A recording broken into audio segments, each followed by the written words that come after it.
बिस्मिल्लाहिर्रहमानिर्रहीम।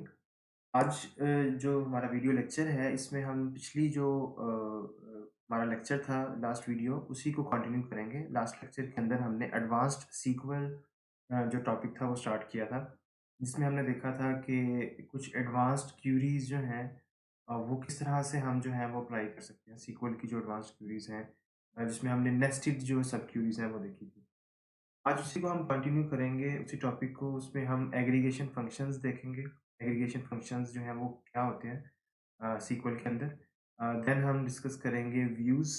ये व्यूज़ जो हैं वो उनका सीक्वल के अंदर क्या रोल है, किस तरह से हम उनको डिफाइन करते हैं, कैसे व्यूज़ के अंदर से हम डाटा जो है वो रिट्रीव कर सकते हैं, और फिर कैसे फाइनली उनको डिस्पोज ऑफ जो है वो हम कर सकते हैं। नेक्स्ट जो है आज की वीडियो के अंदर हम स्कीमा मॉडिफिकेशंस जो हैं उनको देखेंगे कि स्कीमा मॉडिफिकेशन जो है सीक्वल के अंदर वो कैसे परफॉर्म की जाती हैं, क्योंकि एक दफ़ा जब आपने स्कीमा क्रिएट कर लिया यूजिंग क्रिएट स्कीमा या क्रिएट टेबल की स्टेटमेंट से, तो बाद में डेफिनेटली आपकी रिक्वायरमेंट हो सकती है कि आपने लेट्स से कोई नया टेबल ऐड करना है, ठीक है। तो वो तो क्रिएट टेबल से आप करेंगे, लेकिन कोई आपने टेबल के अंदर कॉलम ऐड करने हैं, कॉलम की जो है वो डिफ़ॉल्ट वैल्यू चेंज करनी है, कंस्ट्रेंट्स जो हैं वो कोई ऐड करने हैं, या कोई कंस्ट्रेंट्स आप चाह रहे हैं कि वो अप्लाई ना हो डेटाबेस टेबल्स के ऊपर, तो वो आप कर सकते हैं। ऑल्दो ये बहुत कॉमन ऑपरेशन नहीं है स्कीमा मॉडिफ़िकेशन का, लेकिन ज़रूरत के तहत आप स्कीमा के अंदर जो है वो चेंजेस लेके आ सकते हैं।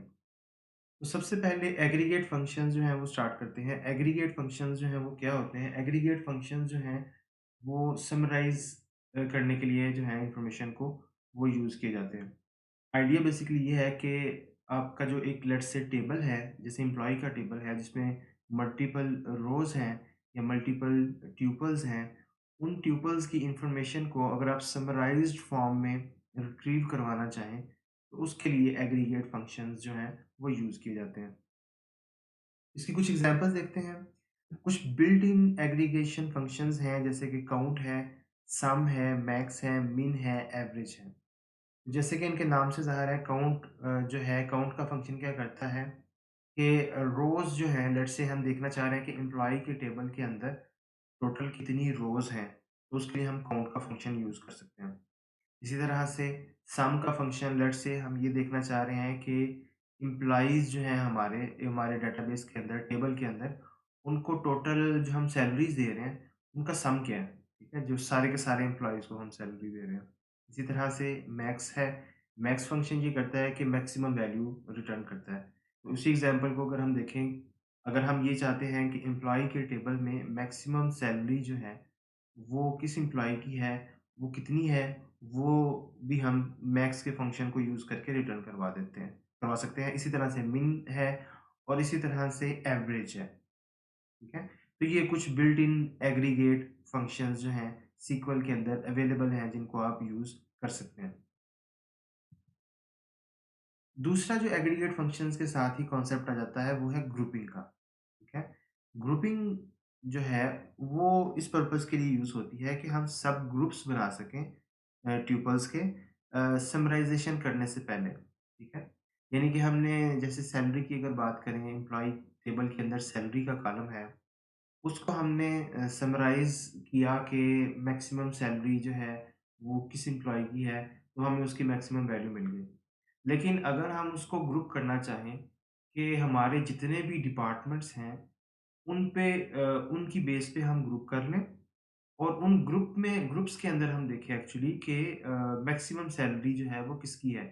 जो पहला सब ग्रुप है, जैसे यानी कि डिपार्टमेंट 1, उसमें सबसे ज़्यादा सैलरी किसकी है, फिर जो दूसरा सब ग्रुप है डिपार्टमेंट 2, उसमें सबसे ज़्यादा सैलरी किसकी है। तो हम ये कह सकते हैं कि एग्रीगेट फंक्शंस और ये ग्रुपिंग जो है, ये साइड बाय साइड यूज़ होते हैं। एग्रीगेट फंक्शंस अलहदा भी यूज़ हो सकते हैं, लेकिन नॉर्मली इनको ग्रुपिंग के साथ यूज़ किया जाता है। और ग्रुपिंग करने के लिए हम हैविंग का क्लास जो है वो यूज़ करते हैं। यानी सिलेक्ट की जो स्टेटमेंट है, उसी के अंदर एंड पे जो है हैविंग का क्लास जो है वो आ जाता है। और एग्रीगेट फंक्शंस जो हैं वो सिलेक्ट स्टेटमेंट के अंदर भी यूज़ किए जा सकते हैं, जहाँ पे हम एट्रीब्यूट्स स्पेसिफ़ाई करते हैं। इसकी एग्ज़ाम्पल अभी हम देखेंगे। और दूसरे नंबर पे जो एग्रीगेट फंक्शंस हैं, वो हैविंग की क्लास में भी जो है वो स्पेसिफ़ाई किए जा सकते हैं। अच्छा जी, तो लेट्स से हम एम्प्लॉयी जो है हमारा एम्प्लॉयी का जो टेबल है, उसके अंदर मैक्सिमम जो है salary, minimum salary, sum of total salary और एवरेज सैलरी जो है वो कंप्यूट करना चाह रहे हैं। तो उसके लिए हम जो है इस तरह से क्वेरी लिखेंगे, सिलेक्ट सैलरी, सिलेक्ट सम सैलरी, मैक्स सैलरी, मिन salary, average salary from employee, ठीक है? और इस तरह से हमारे जो एम्प्लॉयी के टेबल है उसमें से सम सैलरी का जो सम है, मैक्सिमम जो सैलरी है, जो मिनिमम सैलरी है और जो एवरेज सैलरी है, ठीक है? ये 4 कॉलम्स जो हैं, 4 कॉलम्स की फॉर्म में डाटा हमारे पास रिट्रीव होगा, ठीक है? एम्प्लॉयी के टेबल में से। इस तरह से आप जो है जो एग्रीगेट फंक्शंस हैं, उनको डिफरेंट कॉलम्स पे जो हैं वो अप्लाई कर सकते हैं और उसके नतीजे में आपको 4 वैल्यू जो हैं, यानी कि sum, maximum value of salary, minimum value of salary और एवरेज सैलरी जो है वो रिट्रीव होंगी। और इसमें जो कॉलम्स के नाम हैं, वो यही होंगे, यानी कि सम सैलरी का जो कॉलम का नाम होगा, वो सम सैलरी होगा, मैक्स सैलरी का मैक्स सैलरी, मिन सैलरी का मिन सैलरी एंड सो ऑन। इनको आप रीनेम भी कर सकते हैं, ठीक है? जैसे कि हम देखते आ रहे हैं पिछली वीडियोज़ के अंदर भी, कि हम एलियासेस जो है वो यूज़ कर सकते हैं और एलियासेस जो है वो उसके लिए हम एज़ का कीवर्ड जो है वो यूज़ करते हैं, ठीक है? तो यहाँ पे सम सैलरी एज़ टोटल सैलरी, तो एक कॉलम आ जाएगा हमारे पास जिसका नाम होगा टोटल सैल और उसमें सम आ रहा होगा सैलरी का। इसी तरह से जो है मैक्स सैलरी जो है वो हाईएस्ट सैल के कॉलम में आ रही होगी और इसी तरह से बाकी जो है आपके पास चारों वैल्यूज़ हैं एग्रीगेट होके, समराइज़ होके वो आपके पास डिफरेंट कॉलम्स के अंडर जो है वो आ जाएँगी।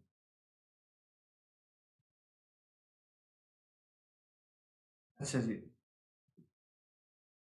इसमें एक चीज़ इम्पोर्टेंट है कि नल वैल्यूज़ जो हैं वो डिस्कार्ड कर दी जाती हैं एग्रीगेशन के दौरान। यानी कि जब हम सैलरी अगर किसी की नल आ रही है, जो कि नॉर्मली नहीं होगा, तो उस कॉलम को अगर आप सम करते हैं तो उसमें नल वाली वैल्यू जो है वो इग्नोर हो जाती है, वो डिस्कार्ड कर दी जाती है। सम के अंदर उसका इफ़ेक्ट नहीं आता।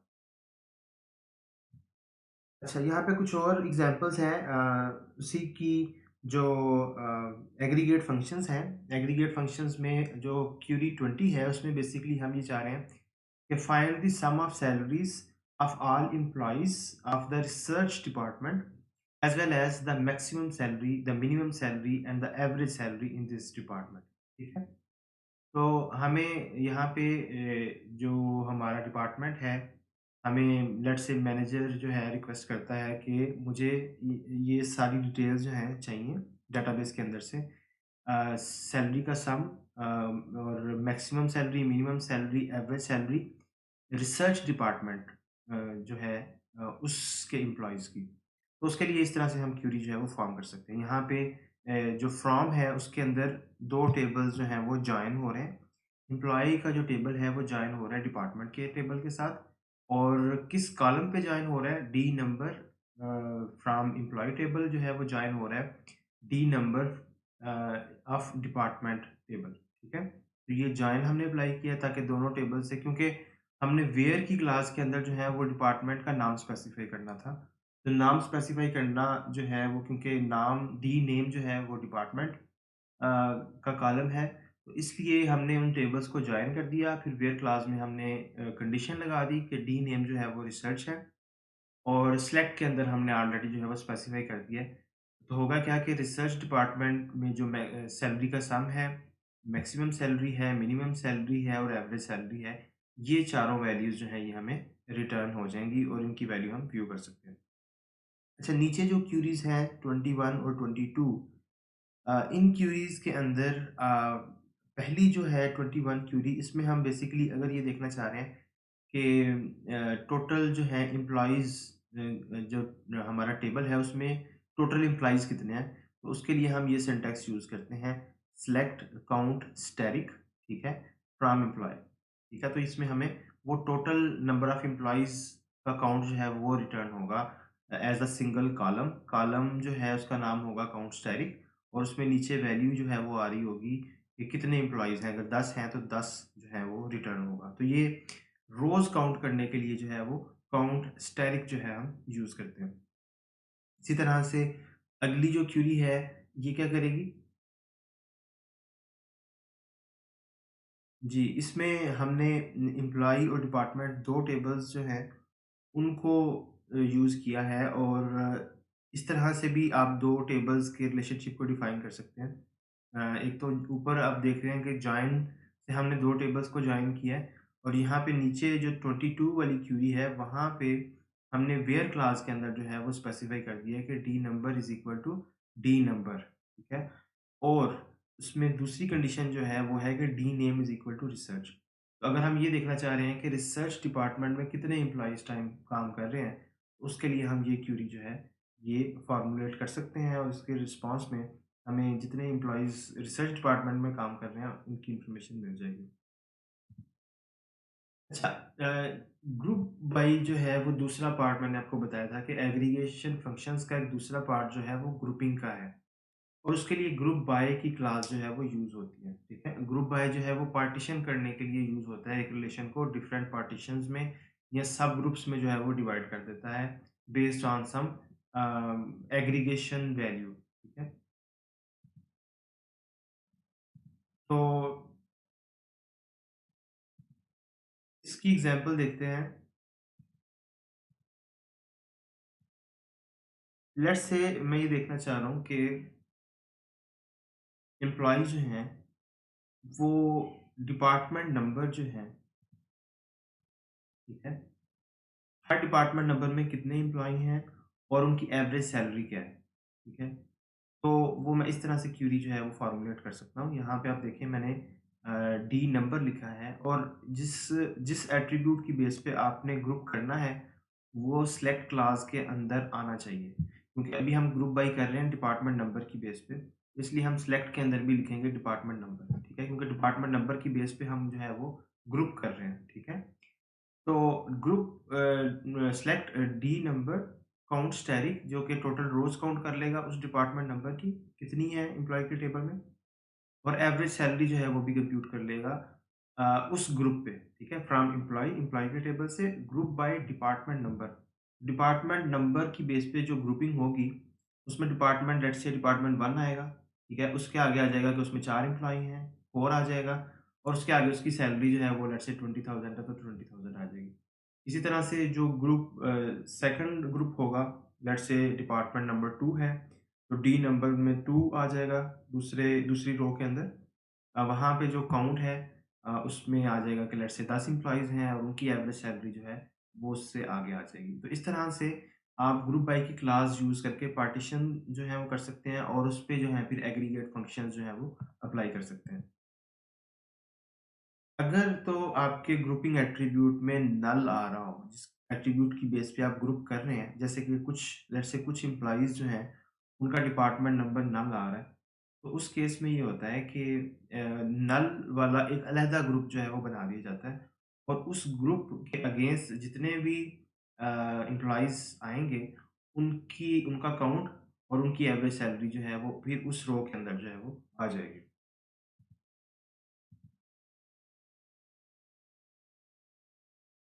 और हैविंग क्लास में इस चीज़ को ज़हन में रखना ज़रूरी है कि ये कंडीशन प्रोवाइड करती है एक एंटायर ग्रुप के लिए, ठीक है? वेयर क्लास जो है, वेयर क्लास में हम रोज़ पे कंडीशन लगा रहे होते हैं, ठीक है? वेयर क्लास के अंदर हम इंडिविजुअल रोज़ पे कंडीशन लगाते हैं, जबकि हैविंग क्लास के अंदर हम जो है, वो पूरे सब ग्रुप के ऊपर जो है वो कंडीशन लगाते हैं, ठीक है? लेट्स से हम एक क्वेरी फॉर्मूलेट करना चाह रहे हैं। इस तरह का डाटा हमें चाहिए कि for each project on which more than 2 employees work, retrieve the project number, the project name and the number of employees who work on the project, ठीक है? तो जिस भी प्रोजेक्ट पे 2 से ज़्यादा एम्प्लॉयी काम कर रहे हैं, उसका प्रोजेक्ट नंबर, उसका नेम और उसमें नंबर ऑफ एम्प्लॉइज़ जो हैं उसकी इन्फॉर्मेशन मुझे चाहिए। तो उसके लिए मैं इस तरह से क्वेरी फॉर्मूलेट करूँगा, मैं लिखूँगा select p number, p name और काउंट, ठीक है? काउंट स्टैटिक रोज़ काउंट करने के लिए फ्रॉम प्रोजेक्ट वर्क्स ऑन, ठीक है? इन 2 टेबल्स में से मुझे इन्फॉर्मेशन मिलेगी क्योंकि मैंने प्रोजेक्ट का नेम भी जो है वो रिटर्न करवाना है, रिट्रीव करवाना है और वो प्रोजेक्ट में से मुझे मिलेगा और वर्क्स ऑन में से ये इन्फॉर्मेशन है कि कौन एम्प्लॉयी जो है वो इस प्रोजेक्ट पे काम कर रहा है, तो मुझे इन दोनों टेबल से डाटा जो है एक्चुअली रिट्रीव करना है। और यहाँ पे मैंने कंडीशन लगा दी कि पी नंबर जो है that is equal to P no, ठीक है? जो कि बेसिकली प्रोजेक्ट का जो पी नंबर है कॉलम, वो एक्चुअली है वर्क्स ऑन के अंदर पीएनओ, ठीक है? और इसको मैंने ग्रुप बाय कर दिया पी नंबर, पी नेम के साथ, ठीक है? और फाइनली मैंने इस पे ये जो है ग्रुप पे ये कंडीशन लगा दी कि मुझे वो वाला ग्रुप जो है वो रिट्रीव करना है जिसमें नंबर ऑफ रोज़ जो हैं वो ग्रेटर दैन 2 होंगी, ठीक है? तो इस तरह से हैविंग क्लॉज़ के अंदर आप एक कंडीशन जो है वो स्पेसिफाई कर सकते हैं ऑन द ग्रुप, ठीक है?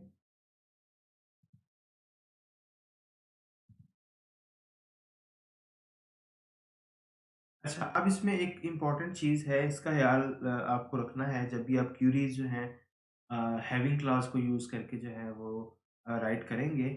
तो इसमें लेट्स से ये क्यूरी है, एक एग्ज़ाम्पल है, इस तरह का डाटा हमें जो है डेटाबेस से रिट्रीव करना है। क्यूरी है जी कि we want to count the total number of employees whose salaries exceed 40,000 in each department, but only for departments where more than 5 employees work, ठीक है? तो ऐसे डिपार्टमेंट जहाँ पे 5 से ज़्यादा एम्प्लॉय काम करते हैं, उन डिपार्टमेंट्स के अंदर हमें टोटल नंबर ऑफ एम्प्लॉइज़ जो हैं, उनकी इन्फॉर्मेशन चाहिए जिनकी सैलरी जो है वो 40,000 से ज़्यादा है, ठीक है? इसके लिए एक तो जो फौरी आपके ज़हन में क्यूरी शायद आएगी, वो कुछ इस तरह से है, जो कि इनकरेक्ट है, ठीक है? इनकरेक्ट क्यों है ये मैं आपको बताता हूँ। आप इस तरह से इसको लिख सकते हैं कि जी डिपार्टमेंट नंबर सेलेक्ट करें, काउंट करें, स्टैटिक रोज़ काउंट करने के लिए from employee table where salary is greater than 40,000 group by D number having count static greater than 5, ठीक है? अब इसमें प्रॉब्लम क्या है? प्रॉब्लम इसमें ये है कि यहाँ पे व्हेयर क्लॉज़ जो होती है क्वेरीज़ के अंदर, सीक्वल के अंदर वो पहले इवैल्यूएट होती है। तो इसमें क्या होगा कि पहले वो वाले एम्प्लॉइज़ जो हैं इसमें से सेलेक्ट होंगे जिनकी सैलरी 40,000 से ज़्यादा है, ठीक है?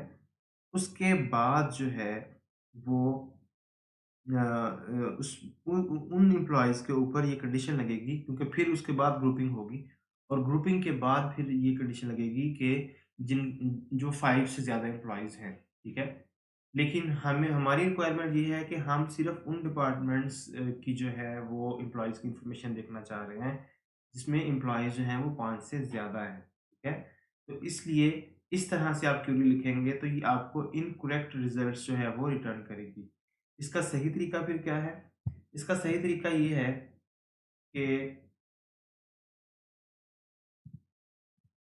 आप एक जो है वो सब क्वेरी जो है वो यूज़ कर लें। आप लिखें जी select D number count static from employee where salary is greater than 40,000 and, ठीक है? वेयर के अंदर ही हम एंड जो है वो यूज़ कर रहे हैं। एंड के बाद हम लिख रहे हैं D number in department number जो है वो हो कौन से वाला?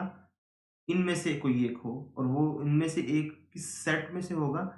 वो होगा बेसिकली इस सेट में से select D number from employee group by D number having count greater than 5, ठीक है? तो इस सब क्यूरी से क्या होगा कि इस सब क्यूरी से वो वाले डिपार्टमेंट्स जो हैं उनकी इन्फॉर्मेशन रिटर्न होगी जिनमें 5 से ज़्यादा एम्प्लॉयी काम कर रहे हैं और ये एंड कंडीशन का पार्ट बन जाएगी और फिर एंड कंडीशन होने की वजह से वेयर क्लास के अंदर सैलरी और उन डिपार्टमेंट नंबर्स में से ही एक डिपार्टमेंट जो है सिर्फ वही इन्फॉर्मेशन आएगी, ठीक है?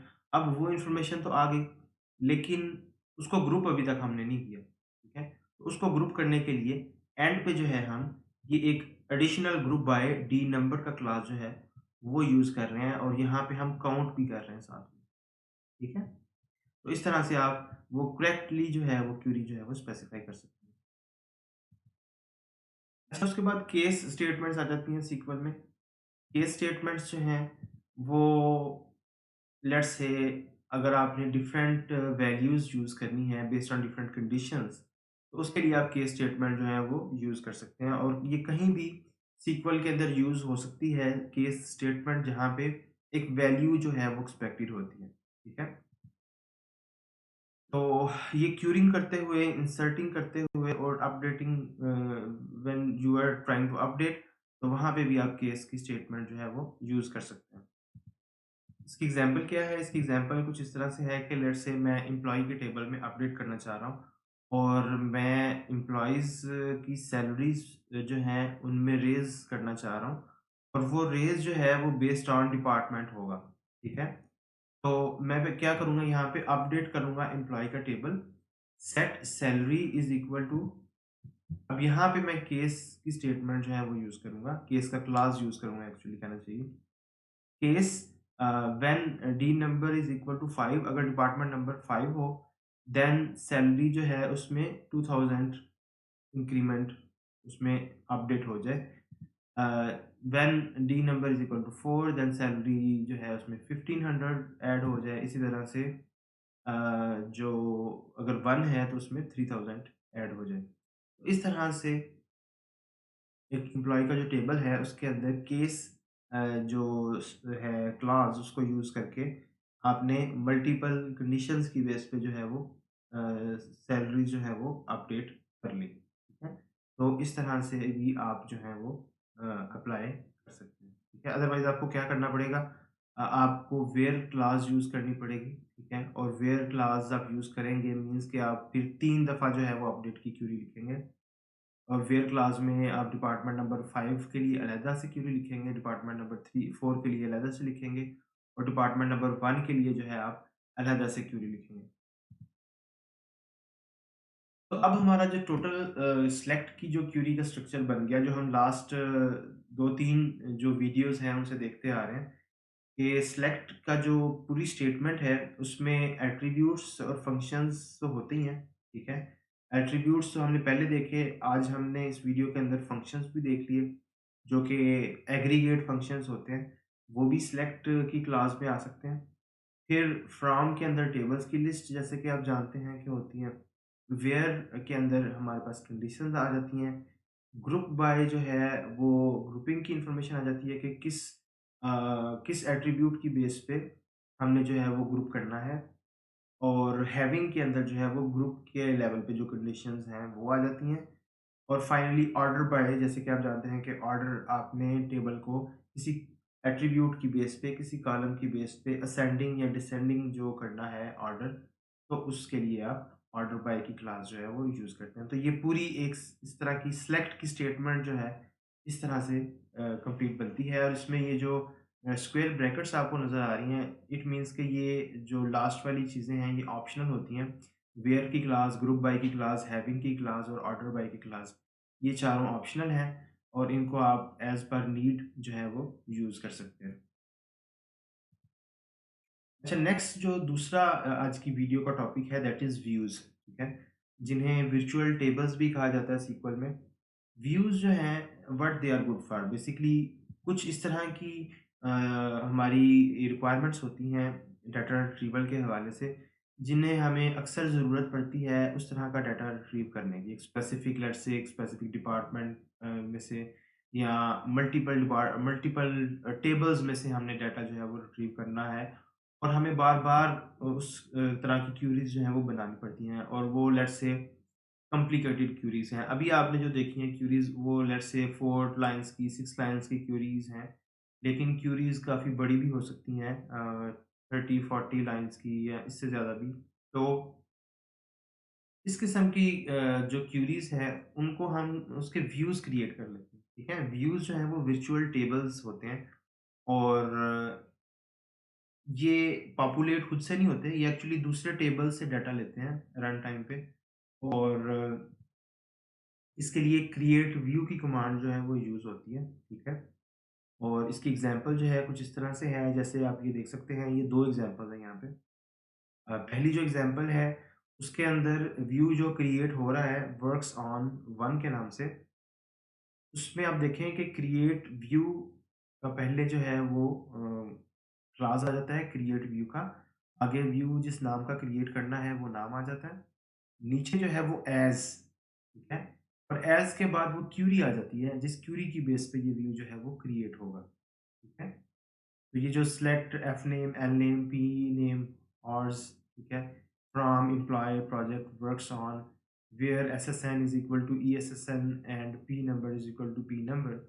ये पूरे के पूरी जो क्यूरी है, इसकी बेस पे ये वर्क्स ऑन वन वाला जो व्यू है ये क्रिएट हो जाएगा। तो ये आपको एज़ अ टेबल ही नज़र आएगा। इसमें अभी जो आपको इस पे क्यूरी करेंगे आप, अगर आप लिखेंगे select static from works on one, तो वो जो रिट्रीव करेगा data, that will have actually 4 columns, F name, L name, P name और ऑर्स, ठीक है? और इसके अंडरलाइन क्या कॉम्प्लिकेटेड क्वेरी चल रही है, उससे आपका कंसर्न नहीं होगा। आपके पास एक्चुअली वो 4 कॉलम्स ही आ रहे होंगे और उस पे आप फर्दर जो है वो कंडीशंस लगा सकते हैं, ऑर्डर बाय की क्लास लगा सकते हैं और ग्रुप वगैरह कर सकते हैं, जो भी काम आपने करना है। जैसे आप टेबल पे काम करते हैं, उसी तरह से आप व्यू पे जो है वो कर सकते हैं। अब इस वर्क्स ऑन वन के अंदर 4 कॉलम्स होंगे इसी नाम के, ठीक है? लेकिन आप ये भी कर सकते हैं कि आप का जब व्यू क्रिएट करें, तो व्यू क्रिएट करते हुए आप कॉलम्स को रीनेम कर दें। जैसे कि ये दूसरे व्यू के अंदर आपको V2 के अंदर नज़र आ रहा है। जब आपने व्यू क्रिएट किया, तो वहाँ पे क्रिएट व्यू डिपार्टमेंट इन्फो के नाम से एक आप व्यू बना रहे हैं और उसमें आपने जो कॉलम्स के नाम हैं, वो भी खुद से स्पेसिफाई कर दिए। डिपार्टमेंट नेम होगा इस व्यू के अंदर, नंबर ऑफ एम्प्लॉइज़ होंगे और टोटल सैलरी होगी, ठीक है? और ये जो 3 कॉलम्स हैं, ये कहाँ से आएँगे? ये नीचे स्पेसिफाई हो रहा है कि as select D name count static sum salary, ठीक है? ये एग्रीगेट फंक्शंस हैं हमारे। From department employee where D number is equal to D now, ठीक है? ग्रुप बाय डी नेम, ठीक है? तो इस बेस पे अब आपका जो व्यू बनेगा उसमें एक्चुअली 3 कॉलम्स होंगे, department name, number of employees, total salary. और इसमें जो है जब आप इसमें से क्यूरी इस पे करेंगे डिपार्टमेंट इन्फो वाले व्यू पे, तो जैसे कि टेबल पे आप करते हैं वैसे ही करेंगे। आप लिखेंगे select static from department info, ठीक है? और फिर उसमें आप कंडीशंस लगा सकते हैं, उस पे आप ऑर्डर बाय की क्लॉज़ लगा सकते हैं, जो भी क्लॉज़ आप लगाना चाहते हैं, ठीक है? व्यू 1 पे लेट्स से इसकी एक सिंपल एग्जांपल देखते हैं कि वर्क्स ऑन का व्यू एक दफ़ा हमने क्रिएट कर लिया, वर्क्स ऑन 1 का, तो उस पे क्वेरी कैसे लगाएँगे?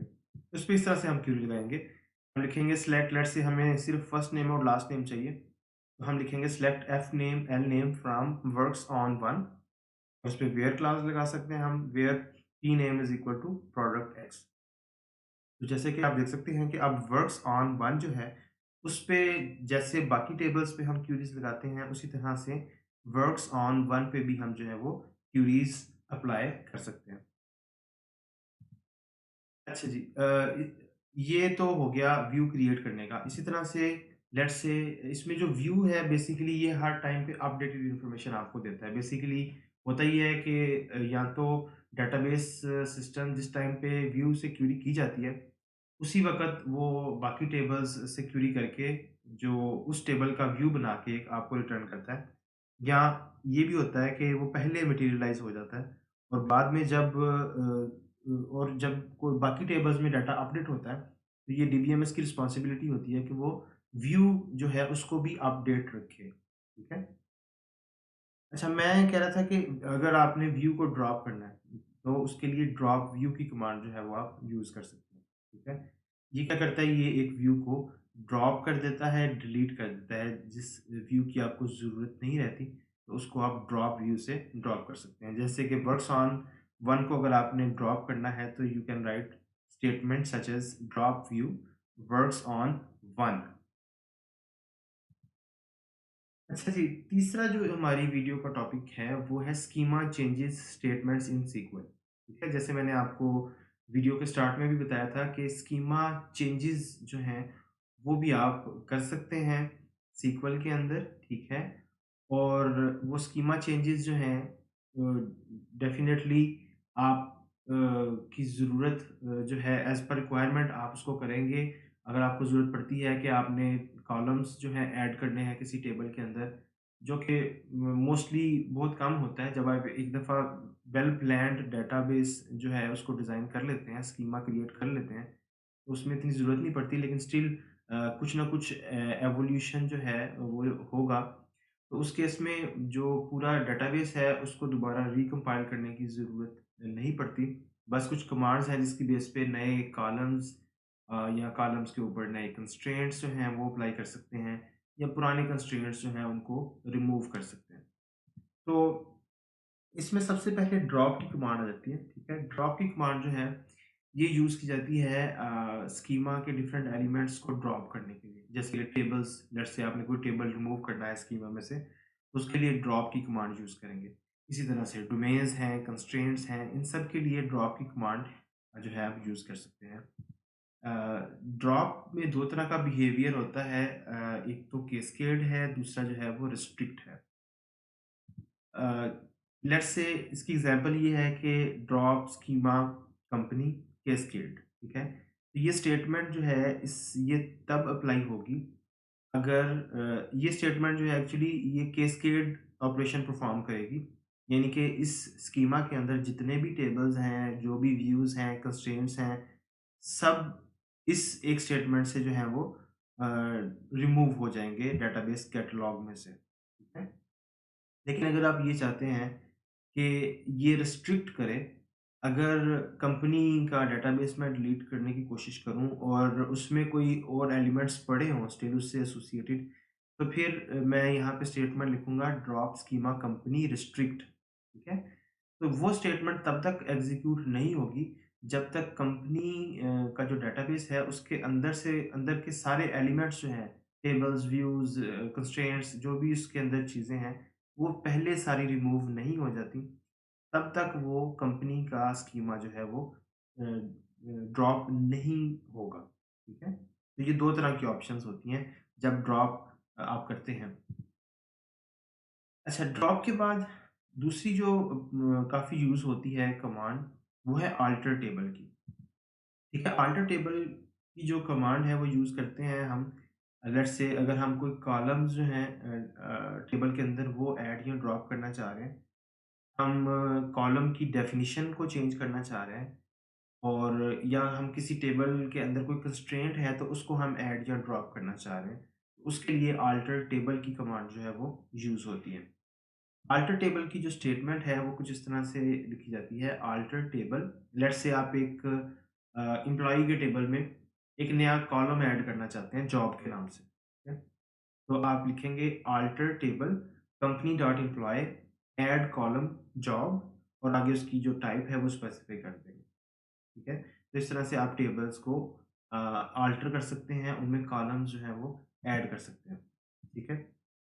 इसी तरह से आप टेबल्स के अंदर जो हैं वो कंस्ट्रेंट्स जो हैं वो भी स्पेसिफाई कर सकते हैं, ठीक है? और लेकिन इसके लिए ज़रूरी है कि कंस्ट्रेंट्स जो हैं उनको जब आपने टेबल क्रिएट किए, जो हमने लास्ट वीडियो के अंदर भी देखा था कि टेबल्स क्रिएट कैसे करते हैं और उसमें कंस्ट्रेंट्स के नाम कैसे स्पेसिफाई करते हैं। तो ज़रूरी होगा कि कंस्ट्रेंट्स के कोई नाम स्पेसिफाई किए गए हों, क्योंकि यहाँ पे हम उसी नाम को रेफ़र करके एक्चुअली जो है वो कंस्ट्रेंट्स को ड्रॉप करते हैं, ठीक है? तो जैसे कि आप यहाँ पे देख सकते हैं कि अल्टर टेबल पहले उसी तरह से हम लिखेंगे कि हम इस टेबल को अल्टर कर रहे हैं, उसमें हम ड्रॉप कर रहे हैं कंस्ट्रेंट को, उस कंस्ट्रेंट का नाम और फिर उस पे रिस्ट्रिक्ट या कैस्केड जो भी ऑप्शन आपने अप्लाई करनी है, वो स्पेसिफाई करेंगे। तो ये जो कंस्ट्रेंट है इस नाम का, इस टेबल पर से वो ड्रॉप हो जाएगा या रिमूव आप कह सकते हैं, सिंपली समझ सकते हैं, ये रिमूव हो जाएगा। अच्छा, इसी तरह से कॉलम्स और उनकी डिफ़ॉल्ट वैल्यूज़ को भी आप ड्रॉप कर सकते हैं, ठीक है? लेट्स से आप एम्प्लॉयी जो है उसमें ड्रॉप करना चाह रहे हैं कॉलम एड्रेस का, ठीक है? तो इसको कैस्केड कर देंगे तो कैस्केड से ये होगा कि ये जिन-जिन व्यूज़ के अंदर लेट्स से यूज़ हो रहा है ये वाला कॉलम, उन व्यूज़ में से भी ये ऑटोमैटिकली रिमूव हो जाएगा, ठीक है? तो ये बेसिकली इसका है अल्टर टेबल। कंपनी प्रीफिक्स आप लगा सकते हैं, स्कीमा का नाम जो है company dot employ drop column address cascade. इसी तरह से डिफ़ॉल्ट वैल्यूज़ जो हैं वो भी आप चेंज कर सकते हैं, ठीक है? तो आप ये कर सकते हैं कि alter table let's say department, alter column, manager SSN, drop default, ठीक है? तो अब इसकी जो डिफ़ॉल्ट वैल्यू है वो आपने ड्रॉप कर दी और फिर दूसरी स्टेटमेंट के अंदर आप उसकी कोई और डिफ़ॉल्ट वैल्यू अगर सेट करना चाहते हैं उस पर्टिकुलर कॉलम की डिपार्टमेंट के टेबल के अंदर, तो फिर आप लिखेंगे alter table department, alter column, manager SSN set default और उसकी वैल्यू जो है वो आगे स्पेसिफ़ाई कर देंगे इस तरह से। तो इस तरह से आप जो है वो कॉलम्स को जो है वो ड्रॉप भी कर सकते हैं, उनके डिफ़ॉल्ट वैल्यूज़, उनके कंस्ट्रेंट्स, ये सारी चीज़ें आप स्कीमा के अंदर जो है वो अपडेट जो है वो कर सकते हैं, अल्टर कर सकते हैं। तो इस वीडियो के अंदर हमने 3 मेन जो टॉपिक्स हैं वो कवर किए हैं। सबसे पहले हमने एग्रीगेशन फंक्शंस देखे और हमने ये देखा कि किस तरह से एग्रीगेशन फंक्शंस जो हैं वो पूरी की पूरी एक पूरे के पूरे रिलेशन के ऊपर या मल्टीपल रिलेशंस जॉइन करके उन पे एग्रीगेशन फंक्शंस हम कैसे अप्लाई कर सकते हैं और किस तरह से हम ग्रुपिंग के ऊपर जो है वो एग्रीगेशन फंक्शन जो है वो अप्लाई कर सकते हैं और इसमें हैविंग का क्लास जो है वो हम यूज़ करते हैं। सेकंडली हमने ये देखा कि क्रिएट व्यूज़ जो हैं, क्रिएट व्यू जो है वो स्टेटमेंट यूज़ होती है व्यू क्रिएट करने के लिए और ये हमें काफ़ी सहूलत प्रोवाइड करता है। सहूलत इज़ इन अ सेंस कि हमें वो कॉम्प्लेक्स क्यूरीज़ बार-बार नहीं लिखना पड़ती। एक ही दफ़ा हमने एक व्यू क्रिएट किया, उसमें वो क्यूरी और उसमें लेट्स से मल्टीपल टेबल्स को अगर जॉइन करना है, तो वो स्पेसिफ़ाई कर दिया। और उसके बाद फिर हमने जब भी यूज़ करना है तो हमने उस व्यू को यूज़ करना है, वो कॉम्प्लिकेटेड क्वेरी हमें बार-बार नहीं लिखनी पड़ेगी। तो ये व्यू का बेसिकली आइडिया है और फाइनली हमने ये देखा कि स्कीमा मॉडिफिकेशंस जो हैं वो हम किस तरह से कर सकते हैं। उसमें हमने ड्रॉप का सबसे पहले ड्रॉप की स्टेटमेंट देखी, ठीक है? फिर हमने अल्टर की देखी, अल्टर टेबल, फिर हमने देखा कि किस तरह से हम कॉलम्स जो हैं वो ऐड कर सकते हैं या ड्रॉप कर सकते हैं और फिर इस तरह से जो कंस्ट्रेंट्स हैं उनको भी ड्रॉप कर सकते हैं, अल्टर कर सकते हैं और फिर हमने ये भी देखा कि किस तरह से जो डिफ़ॉल्ट वैल्यूज़ हैं, वो डिफ़ॉल्ट वैल्यूज़ जो हैं, उनको भी हम अल्टर कर सकते हैं। तो ये बेसिकली कुछ सीक्वल के हवाले से हमारी जो सीरीज़ चल रही है, सीक्वल लैंग्वेज के हवाले से, उसमें हमारी तकरीबन जो चीज़ें हमने कवर करनी थी, वो कंप्लीट हो गई हैं इस वीडियो के अंदर। तो इसमें अगर आपके कोई क्वेश्चंस हों तो हमारा कोई जो सेशन होगा नेक्स्ट, उसमें हम डिस्कस कर सकते हैं या आप कमेंट्स के अंदर भी जो है वो अपने क्वेश्चन जो हैं वो राइट कर सकते हैं। मैं कोशिश करूँगा कि मैक्सिमम आपके क्वेश्चंस के जो आंसर हैं वो कर दूँ यहीं पे, ठीक है?